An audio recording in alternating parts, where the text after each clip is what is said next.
สบายดีตอนสายพี่น้องเบิร์ดสู่คู่สู่คนเมื่อพาพี่พาน้องมาเลาะชมธรรมศาสตร์บรรยากาศตามไห่ตามนา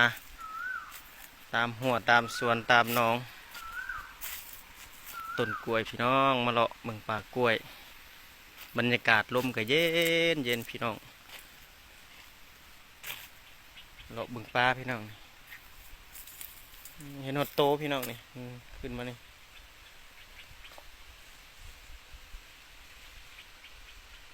นี่แต่ผู้ดีปิ้งปลากะ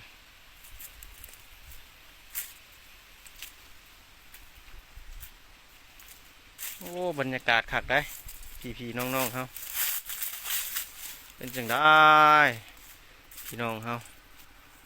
เฮ็ดเวียกเฮ็ดงานเมื่อยบ่เมื่อยกะพักนักกะวางเด้อพักความคิดฮอดคิดถึงไปพี่น้องเฮาทั้งลุงป้านะ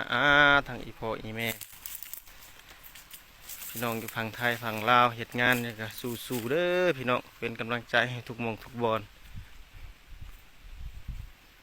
เมื่อยพักนักวางเฮ็ดสำเฮ็ดได้พี่น้องเอ้ยสู้เบิดสู้คู่สู้คน